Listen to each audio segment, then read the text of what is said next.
Hi. If you've ever thought about shutting your business, closing it down, and just walking away, this video is for you. I've seen more and more people online commenting lately, feeling that pressure and at least letting those ideas bounce around in their head. And I wanted to break it down to kind of give some insight and some frameworks for thinking about what that might look like for people. So, first of all, entrepreneurship is not for everyone. I totally understand that. The purpose of this isn't so much to talk you in or out of having your own business, but to give you an outside perspective if you're really questioning on making that jump of closing your business or not. So, number one is recognizing what's happening when you're feeling those feelings. 9 times out of 10, what I'm seeing is that's the result of feeling burnout. So I always say whenever you start a business, you have a ticking time bomb that you've sort of set, and you have a fuse. When that fuse gets to the bomb, you've hit burnout. And the whole game is to try to get everything in the business running smoothly enough where it's making enough money, takes as little energy as possible before that timer gets down. Because when you get to burnout mode, now you're too tired to make changes, to adapt, to push through to that next level. As long as you have energy and enthusiasm, whatever problem is there, you can adapt and find those solutions. But once you're burnt out, it gets much, much harder. So if you're considering closing your business, you've probably let that fuse burn down really close to that burnout stage, if not all the way there. So in order to climb back out of that hole, you have to start to see what are some ways I can become more efficient, that I can improve things and possibly get a foothold to get back to where I'd like to be. Continuing to try to like coast or to ride through that wave, you're probably just going to get deeper into that burnout stage and get past a point of no return eventually. So there's a good chance if you're feeling this that you might be on an early enough stage where you can course correct if you'd like to. So as long as you can avoid burnout, you can keep finding ways to improve things if that's what you'd like to do. Number two is to actually look at the real alternatives. So if you do close your business, that's totally fine. What are your next steps? One is you could probably get a job somewhere else. But in my experience, most entrepreneurs go from being maybe one of the best employees possible somewhere where they worked and they treated a business like it was their own to becoming completely unhireable. They've run their own business now. They like to do things their own way. And going into a job where someone else tells you how to do something in a way that you feel is stupid or not the best is pretty untenable after you've done that yourself. And your tolerance for mistakes of management get to be much, much lower. So working for someone else can be a much harder to stomach challenge than you might think. Number two is you could start a whole different business. And this is when most entrepreneurs think like, oh, I just started a hard business and there's another easy business out there I could start instead. Well, it just really seems easier than your current business because you don't know enough about the challenges of it yet. I promise there are no easy businesses. They all have their own very unique challenges. On some, maybe it's staffing. On some, maybe it's sales. On some, maybe it's profit margin. On some, maybe it's standing out in the marketplace. On some, it's funding and capital. They all have their specific challenges. There are no easy businesses. So there's no leaving what you have and getting to an easier spot. And the third really important consideration here on these alternatives is that your business is not like a tree fort in the woods where you can build on it for a while and then decide, I'm done with that, and then just leave it behind and go off and do something else. Closing your business down takes a number of steps. If you have outstanding debt, that probably carries forward to you. You have customers you need to let know that you're no longer in business. You need to close down websites, you close down bank accounts, close down agreements. Unwinding all that takes a lot of energy.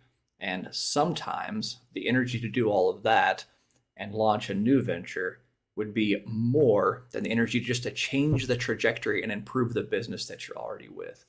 And that moves on to number three, which is the survivor's benefit.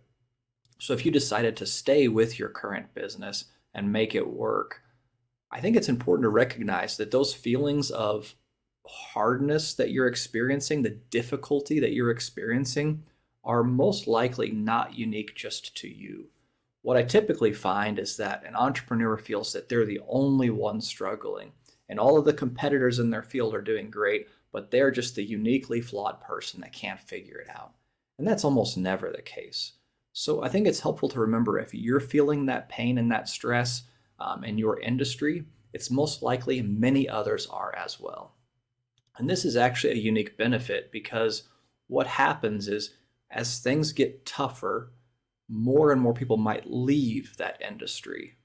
And so when business is easy, it's not so hard to open a business in that particular industry. But when things get tougher, those people who enjoyed it when it was easy, they don't have the stomach for the difficulty, maybe.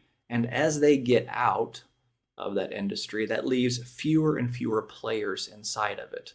And so even if the business level has dropped down a bit, as people leave, you still get a good chunk of that pie. Now, the real advantage is as the business picks back up again, as the industry maybe grows again, there are fewer competitors left. And so you get a bigger piece of that remaining pie if you're one that sticks it out. So there's a really big benefit just to surviving and sticking it out, even though it might be difficult, because those who didn't have the stomach for it have left. So just a bit of encouragement if you're going through a tough time and you can keep going, on the other side, there's kind of a big reward. And this is where markets can really shift. You can go from being a mid to low level player and just by surviving, end up in a much higher percentage of the market on the other side.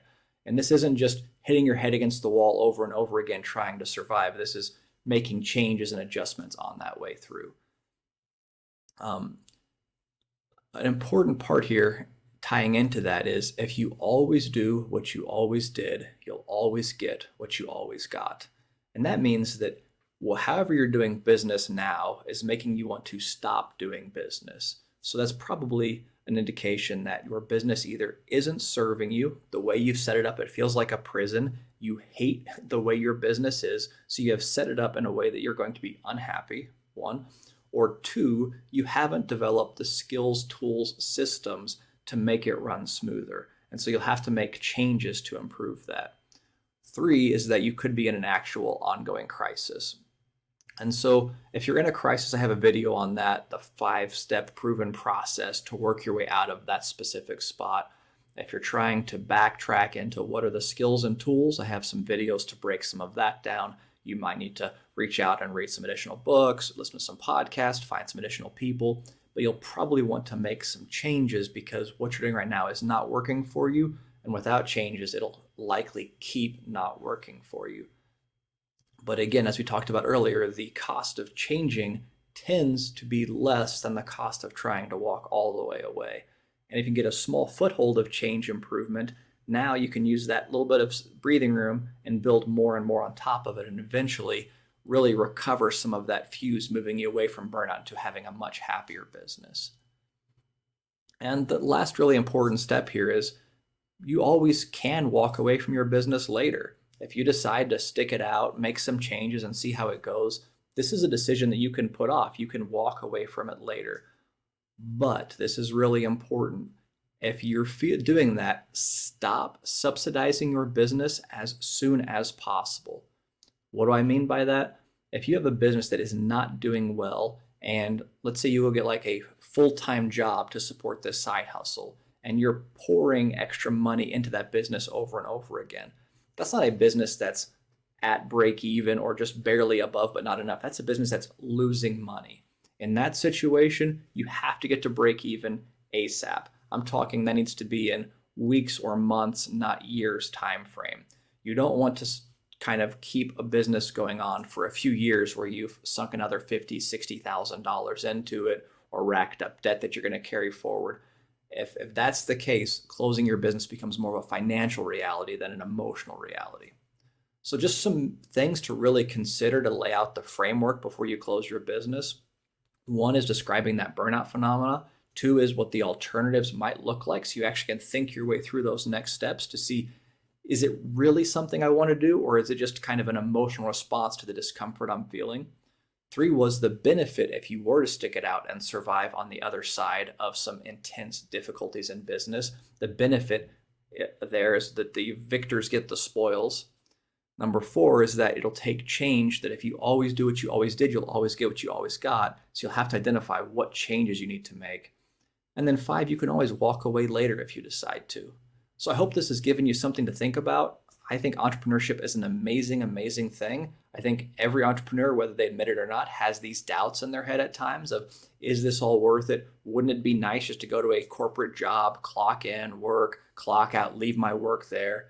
That would be nice in many ways, but the freedom that we get to express ourselves, to create something to help people, is really an enormous, enormous gift that should definitely be treasured. So I hope that you stick it out if it's worth it and you get out if it's not being nice to you, and have a great rest of your day. Bye.